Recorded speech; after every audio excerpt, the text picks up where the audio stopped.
Welcome back to my channel UPSC Hindi वाले में। तो शुरू करते हैं आज के करंट अफेयर। आज डेट है 1 नवंबर और 1 नवंबर से जुड़ी जितने भी करंट अफेयर है मैं लाया हूँ आपके लिए। और हाँ दोस्तों, अगर आपका इसका पीडीएफ चाहिए तो आप मेरे टेलीग्राम चैनल को ज्वाइन कर सकते हैं। लिंक मैंने डिस्क्रिप्शन पर दे रखा है, आप वहाँ से क्लिक कर टेलीग्राम चैनल को सब्सक्राइब कर वहाँ पर जितने भी करंट अफेयर से जुड़ी पीडीएफ है वहाँ से पढ़ सकते हैं। और हाँ, मेंस से जुड़ी अभी मैं बताया था 12,000 क्वेश्चन को लाऊंगा यूट्यूब में, ये पहली बार करने जा रहा हूँ। 12,000 क्वेश्चनों को मेंस से रिलेटेड जितने भी क्वेश्चन है सबका सब लाऊंगा।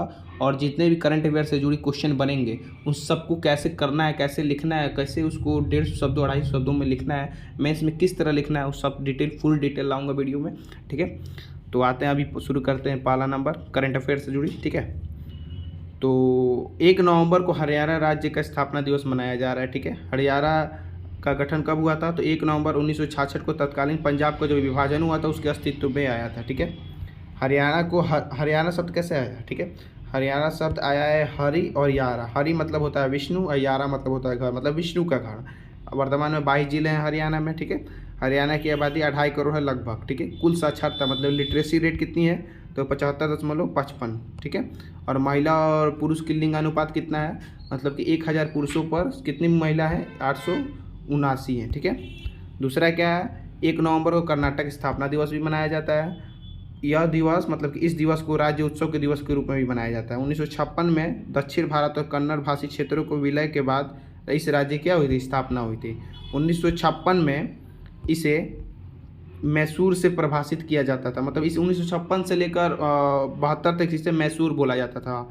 और 1 नवंबर 1973 के बाद इसका नाम बदल कर क्या कर दिया गया? कर्नाटक कर दिया गया।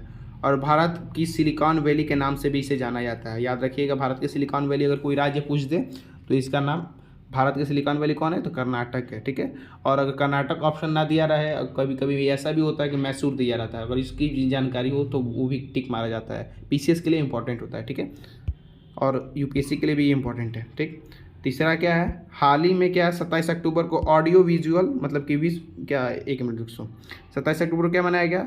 World day for the audio visual heritage, WDAH मनाया जाता है। ठीक है, इसकी 2023 की थीम क्या हुई है?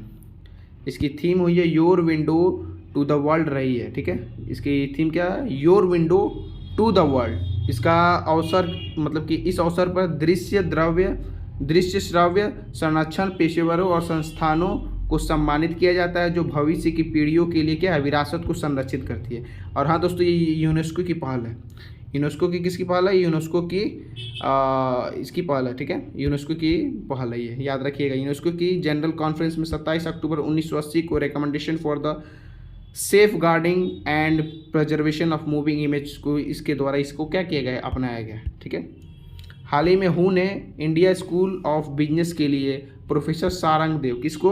हू मतलब क्या? World health organisation.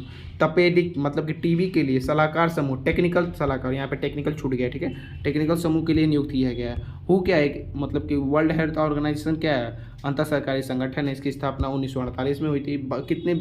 कितना इसमें बोलते हैं ना कि जितने सारी करंट अफेयर्स में, बहुत सारी करंट अफेयर में इसको आपके बारे में जानकारी इसके बारे में दे चुका हूँ। ठीक है दोस्तों, तो आप इंपॉर्टेंट रखिएगा। ठीक है, और मुख्यालय इसका क्या है? जिनेवा में। कहाँ है? जिनेवा के स्विट्जरलैंड में। ठीक है, वर्तमान में इसके कितने सदस्य हैं? 194 सदस्य हैं।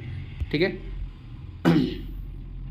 हाल ही में नीति आयोग ने नीति आयोग जो सीईओ हैं उन्होंने भारत को विकसित देश बनाने के लिए उद्देश्य विजन इंडिया 2047 में दस्तावेज अपने अंतिम चरण में है बताया। ठीक है, यह अनुमान लगाया कि 2047 तक भारत की अर्थव्यवस्था कितनी हो जाएगी? $30 ट्रिलियन की होगी। ठीक है, और प्रति व्यक्ति जीडीपी कितनी होगी?